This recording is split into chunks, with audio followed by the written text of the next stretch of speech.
Hello students, हम book का chapter 3 कर रहे थे linear equation in two variables. और हमने देखा linear equation in two variable क्या होता है। उसके बाद हमने स्टडी किया what is pair of linear equation in two variable. Pair of linear equation in two variable मतलब दो इक्वेशंस को इकट्ठे सॉल्व करना, और दो इक्वेशंस को इकट्ठे सॉल्व करने का मतलब है दो इक्वेशंस का कॉमन सॉल्यूशन फाइंड करना, जिसके there are 4 method. One is graphical, other three are algebraic: elimination by substitution, elimination by equating coefficient and cross multiplication.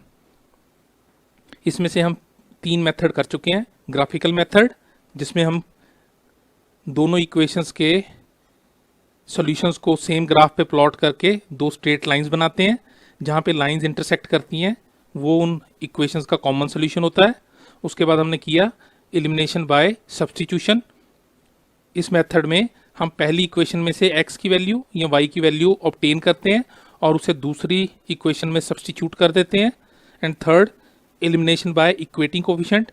इसमें हम दोनों इक्वेशंस को अलग अलग ऐसी वैल्यू से मल्टीप्लाई करते हैं कि या तो x के या y के कोफिशिएंट इक्वेट हो जाएं, और फिर उन्हें आपस में हम इक्वेशंस को ऐसे ऐड या सब्ट्रैक्ट करते हैं कि एक वेरिएबल एलिमिनेट हो जाए।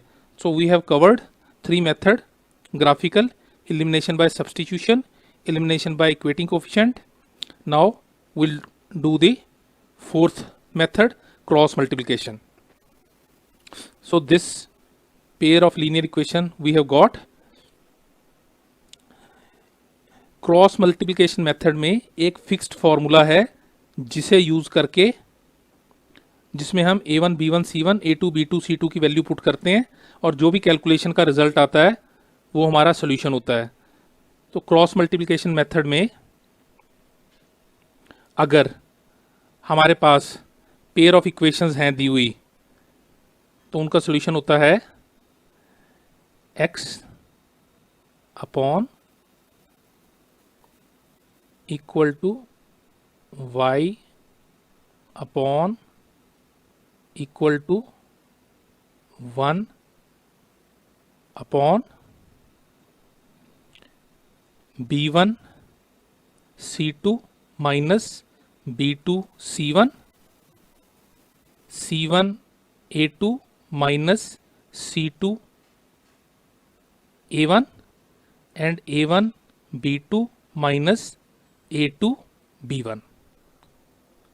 वंस अगेन आई रिपीट, अगर हमारे पास पेयर ऑफ इक्वेशंस हैं, दो इक्वेशंस हैं, तो उनमें क्रॉस मल्टीप्लाई से अगर हमने x और y की वैल्यूज निकालनी है, उन दोनों इक्वेशंस का कॉमन सोल्यूशन निकालना है, then the formula is x upon b1 c2 minus b2 c1 equal to y upon c1 a2 minus c2 a1 equal to 1 upon a1 b2 minus a2 b1। ये formula हमें याद करना पड़ेगा। इस formula में हम a1 b1 c1 a2 b2 c2 की value put करेंगे and will get the answer. और ये फॉर्मूला यूज कैसे करना है वो हम देखते हैं। यहाँ पे हमें दो इक्वेशंस दी हुई हैं, 2x plus 5y plus 4 equal to 0 and 3x plus 2y minus 5 equal to 0। So here a1 is 2। पहली इक्वेशंस में कोफिशिएंट 1 1 1 सबस्क्रिप्ट से रिप्रेजेंट होते हैं और दूसरी इक्वेशन के कोफिशिएंट सबस्क्रिप्ट 2 2 2 से रिप्रेजेंट होते हैं। सो a1 is 2, b1 is 5 and c1 is 4, and here a2 is 3, b2 is 2 and c2 is minus 5। एक बात आपको हमेशा ध्यान में रखनी है कि क्रॉस मल्टीप्लिकेशन मेथड में ये फॉर्मूला यूज करने के लिए सारी टर्म्स इक्वेशन की इक्वलिटी साइन के लेफ्ट हैंड साइड पे होनी चाहिए। Once again I repeat, cross multiplication का ये फॉर्मूला जो मैंने मेंशन किया है, ये फॉर्मूला यूज करने के लिए सारी टर्म्स लेफ्ट हैंड साइड पे होनी चाहिए इक्वलिटी साइन के, राइट हैंड साइड पे सिर्फ 0 होना चाहिए।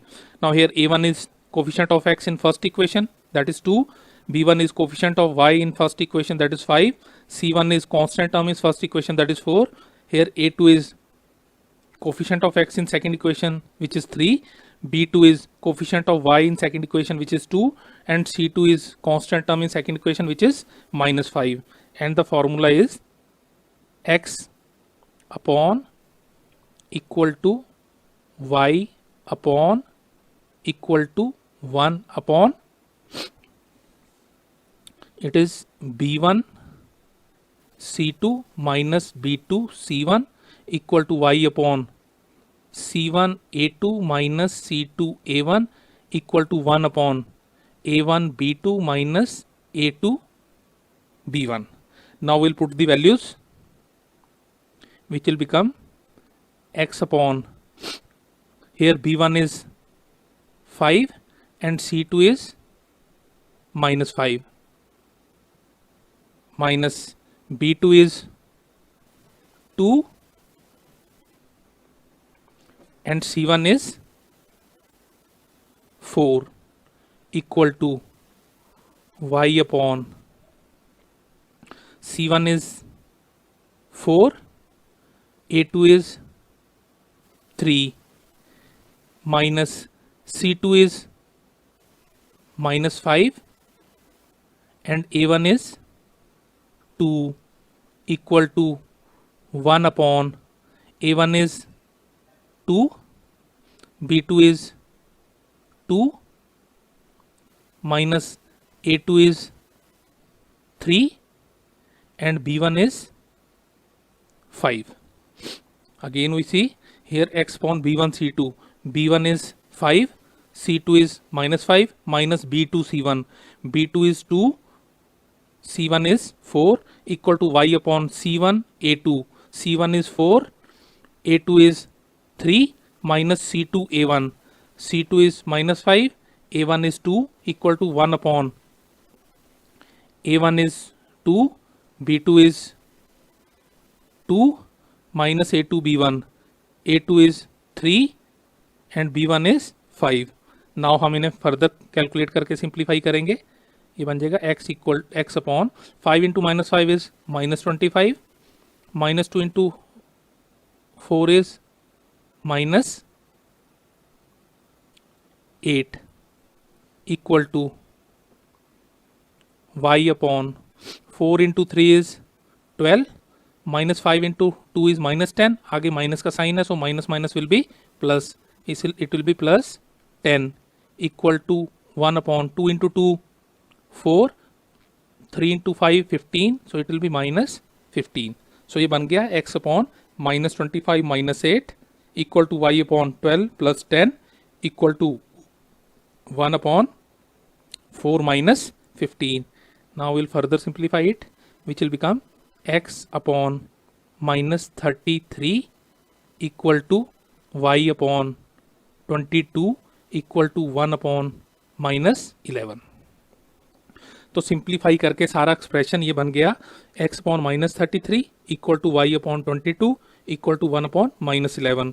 अब हमारे पास तीन क्वांटिटीज इक्वल हैं. x upon minus 33 is equal to y upon 22 which is equal to 1 upon minus 11. Again I repeat, हमारे पास तीन क्वांटिटीज इक्वल है, that is x upon minus 33 equal to y upon 22 equal to 1 upon minus 11 and there are two variables x and y. तो इनसे हम दो equations form कर सकते हैं. So it will become x upon minus 33 equal to 1 upon minus 11, first equal to last and second equal to last, y upon 22 equal to 1 upon minus 11. हमने first को last के इक्वल रखा तो वो equation in one variable x में बन गया, x upon minus 33 equal to 1 upon minus 11, और सेकेंड को लास्ट के इक्वल रखा क्योंकि लास्ट में कोई वेरिएबल नहीं है लास्ट पार्ट में, सो वो equation in one variable y बन गया, that is y upon 22 equal to 1 upon minus 11. Now will cross multiply the values, it will become x equal to minus 33 upon minus 11 and y equal to 22 upon minus 11. So cross multiply करके values बन गई. 33 denominator से numerator में चला गया RHS के, so x equal to minus 33 upon minus 11 बन गया, एंड उसी तरह से y के नीचे डिनोमिनेटर 22 RHS में जाके न्यूमरेटर में चला गया, तो ये बन गया y equal to 22 upon minus 11. अब ये वैल्यूज आपस में कैंसिल होके 33 और 11 आपस में कैंसिल हो गए, 22 और 11 भी आपस में कैंसिल हो गए, so it became x equal to 3 and y equal to minus 2. So हमारा फाइनल आंसर आया x equal to 3 and y equal to minus 2. Therefore the solution of the pair is x equal to 3 and y equal to -2। ये same question हमने पीछे वाले 3 method से भी किया था। Always the answer was x equal to 3, y equal to -2। Answer same रहेगा क्योंकि मेथड कोई भी हो उन इक्वेशंस का कॉमन सोल्यूशन सेम ही रहेगा। So answer will remain same, चाहे हम ग्राफिकल मेथड यूज करें, चाहे एलिमिनेशन बाय सब्सटीट्यूशन यूज करें, चाहे elimination by equating coefficient use करें, या चाहे क्रॉस मल्टीप्लिकेशन यूज करें। सो क्रॉस मल्टीप्लिकेशन के लिए फॉर्मूला है x upon b1c2 minus b2c1 equal to y upon c1a2 minus c2a1 equal to 1 upon a1b2 minus a2b1, where a1 b1 c1 and a2 b2 c2 are coefficients of both the equations. और इस formula के लिए सारी values equal sign के left hand side पे LHS में होनी चाहिए। सो ये पूरा क्वेश्चन सॉल्व करने पे the answer is x equal to 3, y equal to -2। So x की वैल्यू 3 और y की वैल्यू -2 ऐसी वैल्यूज हैं जो इस पेयर का सोल्यूशन है। दैट मीन्स ये पहली equation 2x plus 5y plus 4 equal to 0 का भी सोल्यूशन है, और ये दूसरी equation 3x plus 2y minus 5 equal to 0 का भी सोल्यूशन है। आई होप आपको क्रॉस मल्टीप्लिकेशन मेथड समझ आ गया होगा। इसी के साथ हमने पेयर ऑफ इक्वेशन को सॉल्व करने के चारों मेथड कर लिए, विच आर ग्राफिकल, ग्राफ बना के, and other 3 are algebraic. Elimination by substitution, substitute करके एलिमिनेशन करना एक वेरिएबल को, elimination by equating coefficient, coefficients को मल्टीप्लाई करके इक्वेट करके एक वेरिएबल को एलिमिनेट करना, एंड क्रॉस मल्टीप्लिकेशन। और ये लास्ट मेथड जिसमें हम a1 b1 c1 और a2 b2 c2 की वैल्यूज पुट करके एंड में क्रॉस मल्टीप्लाई करके x और y की वैल्यू ऑब्टेन कर लेते हैं। आई होप आपको ये चारों मेथड समझ आ गए होंगे। प्लीज एक क्वेश्चन इन चारों मेथड से सेम विद सेम वैल्यूज, एक क्वेश्चन इन चारों मेथड से जरूर कीजिए ताकि आपको कोई डाउट ना रहे इन चारों मेथड्स के लिए, क्योंकि इस चैप्टर में ये चारों मेथड्स हमारे बहुत काम आने वाले हैं। So now we move to our next topic.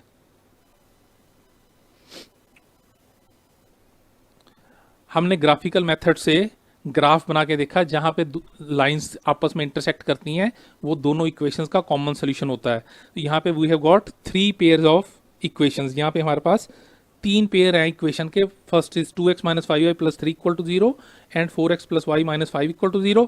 Second pair is x plus y minus 6 equal to 0 and 2x plus 2y plus 4 equal to 0।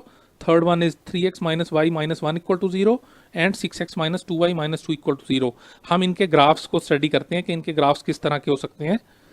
सो पहली इक्वेशन, पहले पेयर में से पहली equation 2x minus 5y plus 3 equal to 0 के 3 solution हम calculate करके बता सकते हैं। x equal to 1, y equal to 1, x equal to 3, x equal to 6, y equal to 3, x equal to -4 and y equal to -1 है। और इस pair की दूसरी equation 4x plus y minus 5 के 3 solution x equal to 0, y equal to 5, x equal to 1, y equal to 1, x equal to 2, y equal to -3 हैं। अगर हम इन्हें ग्राफ पे प्लॉट करें, ये पहली equation 2x minus 5y plus 3 का सोल्यूशन है, का ग्राफ है, और ये दूसरी equation 4x plus y minus 5 equal to 0 का सोल्यूशन है। ये दोनों लाइंस एक पॉइंट पे इंटरसेक्ट कर रही हैं।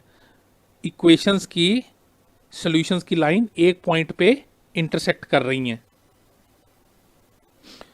एक और केस हो सकता है, ये हमने दूसरे पेयर में से पहली equation x plus y minus 6 equal to 0 के 3 सोल्यूशन लिखे, x equal to 5, y equal to 1, x equal to 4, y equal to 2, x equal to 3, y equal to 3, और दूसरे पेयर में से दूसरी इक्वेशन के 3 solution x equal to 2, -2, y equal to 0, x equal to -3, y equal to 1, x equal to -1, y equal to -1। इन्हें भी हमने एक ग्राफ पे प्लॉट किया, तो ये x प्लस वाई माइनस 6 का इक्वल टू 0 इक्वेशन की सोल्यूशन से ये स्ट्रेट लाइन बनी, और 2x plus 2y plus 4 equal to 0 equation के सॉल्यूशंस को ग्राफ पे प्लॉट करके ये स्ट्रेट लाइन बनी। इस केस में दोनों लाइंस आपस में इंटरसेक्ट नहीं कर रही, दे आर पैरेलल। ये भी हो सकता है कि लाइंस पैरेलल हों। लाइंस पैरेलल होने का मतलब है कि इन दोनों इक्वेशंस क्योंकि कहीं पे इंटरसेक्ट नहीं कर रही, इसका मतलब इन दोनों इक्वेशंस का ग्राफ का कोई कॉमन पॉइंट नहीं है, इन दोनों इक्वेशंस की लाइंस का कोई कॉमन इंटरसेक्टिंग पॉइंट नहीं है। That means these equation will have no common solution. और तीसरा केस हो सकता है, थर्ड पेयर में से पहली equation 3x minus y minus 1 equal to 0 के 3 सोल्यूशन है, x equal to 0, y equal to 1, x equal to 1, y equal to -2, x equal to 2, y equal to 5, और थर्ड पेयर में से दूसरी equation 6x minus 2y minus 2 equal to 0 के 3 solution है, x equal to 0, y equal to 1, x equal to 1, y equal to minus 2 and x equal to 2, y equal to minus 5। इनके तीन solutions को अगर graph पे plot करें, ये पहली इक्वेशन का सोल्यूशन की लाइन, ये दूसरे इक्वेशन के सोल्यूशन की लाइन, दोनों लाइंस एक दूसरे पे ओवरलैप कर रही हैं, कोइंसाइड कर रही हैं। चाहे हम ओवरलैप वर्ड यूज करें, चाहे कोइंसाइड वर्ड यूज करें। So lines are coincidental, lines are overlapping. That means इस केस में दोनों लाइंस के इनफाइनाइटली कॉमन पॉइंट्स हैं। प्लीज पे अटेंशन, जब लाइंस ओवरलैप करेंगी, एक दूसरे के साथ कोइंसाइड करेंगी, तो दोनों लाइंस के इनफाइनाइटली कॉमन पॉइंट होंगे। दैट मीन्स इस केस में इन दोनों इक्वेशंस के इनफाइनाइट कॉमन सोल्यूशन है। दैट मीन्स इस पेयर के इनफाइनाइट सोल्यूशन है। सो अब हम तीनों केसेस को दोबारा स्टडी करते हैं। पहले केस में lines are intersecting at one point, so it is called intersecting lines. दूसरे केस में lines are not intersecting, they are parallel to each other, they are called parallel lines. तीसरे case में lines are overlapping या coinciding each other, so coincidental lines. So पहले case में दोनों equations का एक ही यूनिक कॉमन सोल्यूशन होगा। Both the equation will have unique common solution, that means pair of equation will have unique solution. दूसरे case में क्योंकि लाइंस पैरेलल है, कोई भी कॉमन सोल्यूशन नहीं होगा, so there will be no solution of pair.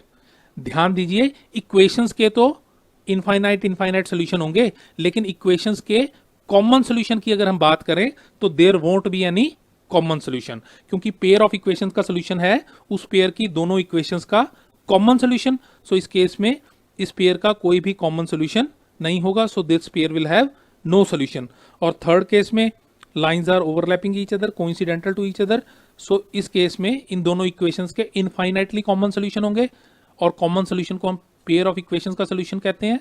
तो दैट मीन्स इस केस में this pair will have infinite solutions. तो पहले केस में pair will have unique solutions when lines will intersect at one point. दूसरे case में pair will have no solutions when lines are parallel. तीसरे case में pair will have infinite solutions when lines will be coincidental to each other.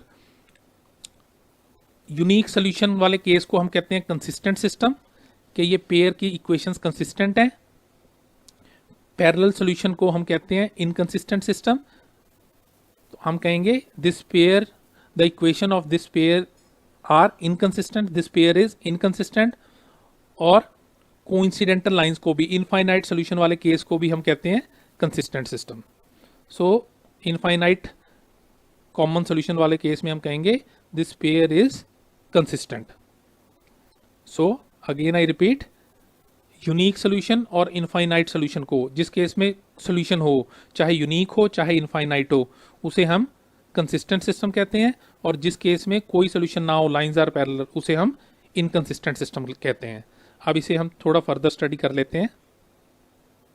ये तीन pairs दिए हुए हैं। ये पहले केस में unique solution, lines are intersecting. दूसरे केस में no solutions, lines are parallel. तीसरे केस में infinite common solutions, lines are coincidental. पहले केस में a1 upon a2 is 2 upon 4 which is 1 by 2. b1 upon b2 is minus 5 by 1 and c1 upon c2 की value है 3 upon minus 5। तो unique वाले case में a1 upon a2 आया 1 by 2, b1 upon b2 आया minus 5 by 1 and c1 upon c2 आया 3 upon minus 5. So here a1 upon a2 is not equal to b1 upon b2. इसका मतलब है unique solution वाले case में जिसमें लाइंस इंटरसेक्ट करती हैं, उसमें a1 upon a2 की वैल्यू b1 upon b2 की वैल्यू के इक्वल नहीं होती। पहली इक्वेशन में a का कोफिशिएंट अपॉन दूसरी इक्वेशन में a का coefficient is not equal to पहली इक्वेशन में y का कोफिशिएंट अपॉन दूसरी इक्वेशन में y का कोफिशिएंट। सो यूनिक सोल्यूशन के केस में a1 upon a2 is not equal to b1 upon b2। Now next parallel वाले केस में हियर a1 इज, पहली इक्वेशन में x का कोफिशिएंट है 1 और दूसरी इक्वेशन में x का कोफिशिएंट है 2। b1 upon b2, पहली इक्वेशन में x का कोफिशिएंट है 1 और दूसरी में भी x का कोफिशिएंट है 2। और पैरेलल के केस में C1/C2, पहली इक्वेशन में x का कोफिशिएंट है, कांस्टेंट टर्म है -6 और दूसरे में कांस्टेंट टर्म है 4, जो आपस में कैंसिल होकर बन जाएगा -3/2. सो here A1/A2 is equal to B1/B2 but not equal to C1/C2. तो पैरेलल लाइन वाले केस में जब पेयर हैज नो सोल्यूशन, उस केस में A1/A2 इक्वल टू B1/B2 होता है but not equal to C1/C2 होता है. और थर्ड केस में when lines are coincidental, here A1/A2 is, पहली इक्वेशन में x का कोफिशिएंट 3, दूसरी में x का कोफिशिएंट 6, जो कैंसिल होकर बन जाएगा 1/2. B1/B2, पहली इक्वेशन में x का कोफिशिएंट, y का कोफिशिएंट -1, दूसरी इक्वेशन में y का coefficient -2, y cancel, it is 1/2. And C1/C2, पहली इक्वेशन में कांस्टेंट टर्म -1 और दूसरी इक्वेशन में constant term -2, minus cancel, it is 1/2. So here A1/A2 equal to B1/B2 equal to C1/C2. So coincidental वाले case में जब pair has infinite solutions, A1/A2 is equal to B1/B2 is equal to C1/C2. Once again हम देख लेते हैं, जिस case में lines intersect करती हैं एक पॉइंट पे, सिस्टम हैज यूनिक सॉल्यूशन. इस केस में A1/A2 is not equal to B1/B2. जिस केस में lines are parallel, system has no solution, इस केस में A1/A2 is equal to B1/B2 but not equal to C1/C2. और जिस case में lines are coincidental, pair के infinite solution है, उस केस में A1/A2 is equal to B1/B2 is equal to C1/C2. That means हमें एक पेयर के 3 तरह के सोल्यूशन पता चल गए, यूनिक, नो और infinite. So types of solution of a pair of equations are of 3 types: unique solution या one solution, no solution and infinite solution. A pair of linear equation in two variable can have 3 types of solution: unique solution, which is called consistent system; infinite solution, which is also called consistent system; and no solution, which is called inconsistent system. अगर हमें pair के solution का type बताना है without solve किए pair को अगर हमें पेयर ऑफ इक्वेशंस को सॉल्व किए बगैर, उनका ग्राफ बनाए बगैर या उन्हें किसी भी अलजेब्रिक मेथड से सॉल्व किए बगैर अगर हमने बताना हो उस पेयर का किस तरह का सोल्यूशन होगा, उस पेयर की दोनों इक्वेशंस का एक कॉमन सोल्यूशन होगा, इनफाइनाइट कॉमन सोल्यूशन होंगे या कोई भी कॉमन सोल्यूशन नहीं होगा, उसके लिए if pair of linear equation in two variable is a1x plus b1y plus c1 equal to 0 and a2x plus b2y plus c2 equal to 0, then अगर a1/a2 not equal to b1/b2 है, then the pair will have unique solution. हम सिर्फ a1/a2 और b1/b2 को check करके ही बता सकते हैं कि क्या इस इक्वेशन का यूनिक सोल्यूशन होगा. If a1/a2 not equal to b1/b2, then pair will have unique solution. Second case में अगर a1/a2 इक्वल टू b1/b2 है एंड इक्वल टू c1/c2 है, then the pair will have infinite solution. Then उस pair की दोनों equations के infinite common solution होंगे.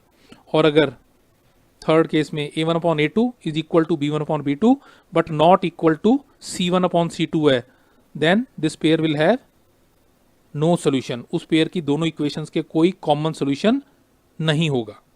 तो हम इक्वेशंस को सॉल्व किए बगैर सिर्फ a1/a2, b1/b2, c1/c2 को चेक करके बता सकते हैं कि इस पेयर की इक्वेशंस का किस तरह का सोल्यूशन होगा. So let's see an example. Determine what type of solution the linear equation 3x minus 6y plus 7 equal to 0 and 5x plus 4y minus 14 equal to 0 has. Here a1/a2 is 3/5, b1/b2 is minus 6/4 cancel okay minus 3/2 and c1/c2 is 7/14 which is minus 1/2. So here a1/a2 is not equal to b1/b2. That means this pair will have unique solution. अगर a1/a2 b1/b2 के equal नहीं है, then the pair of equation has unique solution या one solution. तो हम बगैर equations को solve किए a1/a2, b1/b2, c1/c2 को चेक करके ही बता सकते हैं कि what type of solution the pair has.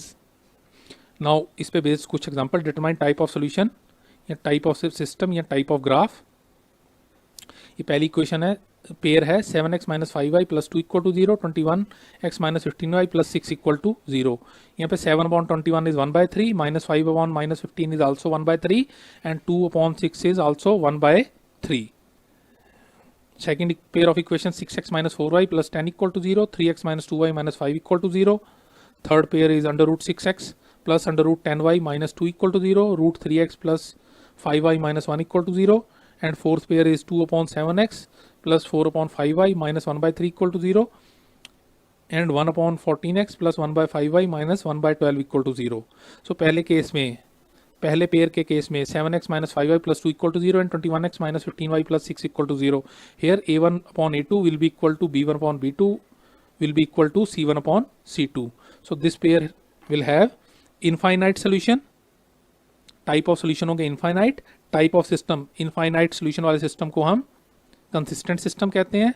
And type of graph क्या होगा, इसके अगर हम ग्राफिकली सॉल्व कर रहे हैं तो इन दोनों इक्वेशंस की लाइंस कैसी होंगी, lines will be coincidental because this pair has infinite solution. आप a1 upon a2, b1 upon b2, c1 upon c2 की कैलकुलेशन करके देख सकते हैं. दूसरे केस में the equations are 6x minus 4y plus 10 equal to 0, 3x minus 2y minus 5 equal to 0. Here a1 upon a2 is 2 upon 1, b1 upon b2 is again 2 upon 1, c1 upon c2 is minus 2 upon 1. So here a1 upon a2 not equal to b1 upon b2 not equal to c1 upon c2. So type of solution होगा this pair will have no solution. इन दोनों equations का कोई common solution नहीं होगा. इसका मतलब common solution नहीं है, पेयर का कोई सोल्यूशन नहीं है. तो इस तरह के सिस्टम को, इस तरह के टाइप ऑफ पेयर को हम कहते हैं इनकंसिस्टेंट सिस्टम. और इसका ग्राफ किस तरह का होता है, graph will be parallel lines. Third part में under root 6, third pair of equation under root 6x plus root 10y minus 2 equal to 0, under root 3x plus 5y minus 1 equal to 0. Here a1 upon a2 will not equal to b1 upon b2. Here a1 upon a2 b1 upon b2 के equal नहीं है. तो जब a1 upon a2 b1 upon b2 के equal नहीं होता तो हमें c1 upon c2 चेक ही करने की जरूरत नहीं होती. इस केस में the pair will have unique solution. इन दोनों इक्वेशंस का एक कॉमन सोल्यूशन होगा. तो क्योंकि यूनिक सोल्यूशन होगा that's why this system is consistent. और क्योंकि यूनिक सोल्यूशन है इसलिए इसका ग्राफ इंटरसेक्टिंग लाइंस बनेगा. और fourth pair of equation 2 upon 7x plus 4 upon 5y minus 1/3 equal to 0 and 1 upon 14x plus 1/5y minus 1/12 equal to 0. यहाँ पे अगर हम a1 upon a2, b1 upon b2, c1 upon c2 check करें तो here a1 upon a2 equal to b1 upon b2 equal to c1 upon c2 होगा. आप calculation करके देख सकते हैं रफ में. So a1 upon a2 equal to b1 upon b2 equal to c1 upon c2 है. That means this pair will have infinite solution. और infinite वाले सोल्यूशन को हम, इनफाइनाइट सोल्यूशन वाले सिस्टम को या पेयर को हम कहते हैं consistent system. So it is consistent system. और इनफाइनाइट सोल्यूशन वाले केस में ग्राफ्स जो होता है वो ओवरलैपिंग या कोइंसिडेंटल लाइंस होती हैं. तो इसके ग्राफ का टाइप होगा कोइंसिडेंटल लाइंस. तो इन केसेस में हमने इक्वेशंस को या पेयर ऑफ इक्वेशंस को सॉल्व किए बगैर उनका टाइप ऑफ सोल्यूशन बता दिया bye checking a1 upon a2, b1 upon b2, c1 upon c2. In other words अगर हमें पेयर ऑफ इक्वेशंस के सोल्यूशन का टाइप विदाउट सॉल्विंग देम बताना है तो हम उसे a1 upon a2, b1 upon b2 और c1 अपॉन c2 से बता सकते हैं. आई होप आपको ये टॉपिक समझ आ गया होगा. सो हमने देखा पेयर ऑफ इक्वेशंस को सॉल्व करने के 4 method and then without solving और उनके 3 तरह के सोल्यूशन, यूनिक, नो और इनफाइनाइट. और उन तीनों तरह के सोल्यूशंस को टाइप को बताना विदाउट सॉल्व किए. a1 upon a2 not equal to b1 upon b2 unique solution, a1 upon a2 equal to b1 upon b2 equal to c1 upon c2 infinite solution and a1 upon a2 equal to b1 upon b2 not equal to c1 upon c2 that means no solution. So now we move to next topic which is solving real world practical problems. हम real world problems कैसे solve करते हैं pair of equations में.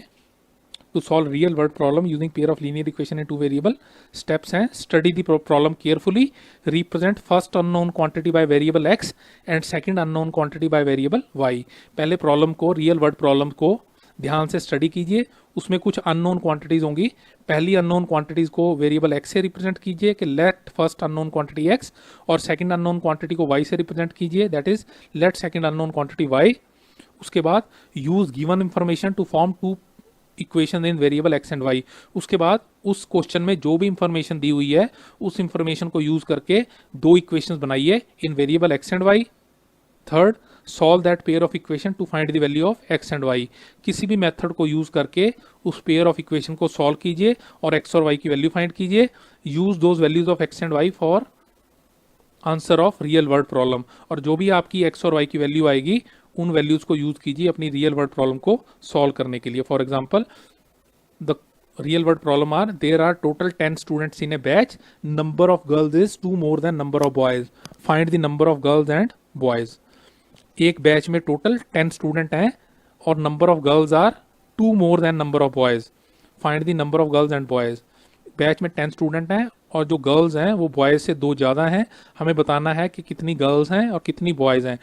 इस problem को carefully study करके हमें पता चलता है इसमें 2 अननोन क्वांटिटीज हैं, number of girls and number of boys. So let number of girls equal to x. हमने पहली अननोन क्वांटिटी को वेरिएबल एक्स से रिप्रेजेंट किया। Let number of boys equal to y, दूसरी अननोन क्वांटिटी को variable y से represent किया। अब अगर हम इस प्रॉब्लम को केयरफुली स्टडी करें तो हमें इंफॉर्मेशन दी गई है there are total 10 students in a batch and number of girls is 2 more than number of boys. So according to the question, क्योंकि टोटल 10 स्टूडेंट्स हैं, that means number of girls plus number of boys is equal to 10। That means number of girls को हम x से represent कर रहे हैं और number of boys को हम वाई से रिप्रेजेंट कर रहे हैं। That means x plus y equal to 10। और दूसरी equation, number of girls is 2 more than number of boys. Number of girls, जितनी गर्ल्स हैं वो बॉय से 2 ज़्यादा हैं। इसका मतलब number of girls which is represented by x, उसमें से अगर हम number of boys which is represented by y subtract कर दें, रिजल्ट विल बी 2, क्योंकि number of girls are 2 more than number of boys. तो अगर हम नंबर ऑफ गर्ल्स में से नंबर ऑफ बॉयज सब्ट्रैक्ट कर दें, रिजल्ट इज 2। तो हमारे पास 2 इक्वेशन आ गई, एक x plus y equal to 10 और एक x minus y equal to 2। Now we can solve this pair by any method, by graphical method or by elimination by substitution or by elimination by equating coefficient or by cross multiplication to find the solution, that is to find the value of x and y। और जो भी x और y की value होगी वो हमारी real world problem का answer होगी। x will be number of girls and y will be number of boys। तो इस तरह से हमने इस चैप्टर के सारे टॉपिक कवर कर लिए कि what is linear equation in 2 variable, what is pair of linear equation in 2 variable. 2 equations को इकट्ठे सॉल्व करने को हम pair of linear equation in 2 variables कहते हैं। और 2 इक्वेशंस को इकट्ठे सॉल्व करने का मतलब है उन दोनों इक्वेशंस का कॉमन सोल्यूशन फाइंड करना। और उसके बाद हमने देखा there are 4 methods, graphical, elimination by equating coefficient, elimination by substitution and cross multiplication. और उसके बाद हमने देखा कि उनके 3 तरह के सोल्यूशन हो सकते हैं पेयर के। दोनों इक्वेशंस का यूनिक सोल्यूशन हो सकता है कॉमन, इनफाइनाइट सोल्यूशन हो सकते हैं कॉमन, या नो सोल्यूशन हो सकता है कॉमन। और उसके बाद हमने देखा विदाउट सॉल्विंग, अगर हमें बताना है कि पेयर के किस तरह का सोल्यूशन है, तो अगर a1/a2 not equal to b1/b2 है then the pair will have unique solution. अगर a1/a2 equal to b1/b2 equal to c1/c2 है then pair will have infinite solution. और अगर a1/a2 equal to b1/b2 equal not equal to c1/c2 है then pair will have no common solution. Then we saw how to solve real world problem. हम real world problem को carefully study करते हैं। हम पहली unknown quantity को variable x से represent करते हैं, दूसरी अननोन क्वांटिटी को वाई से रिप्रेजेंट करते हैं। उसके बाद हम गिवन इंफॉर्मेशन को यूज करते हैं 2 इक्वेशंस बनाने के लिए। जब 2 इक्वेशंस बन जाती हैं तो हम उसे किसी भी मेथड से सॉल्व करके एक्स और वाई की वैल्यू ऑब्टेन करते हैं। हमारी एक्स और वाई की वैल्यूज यूज की जा सकती हैं to answer real world problem.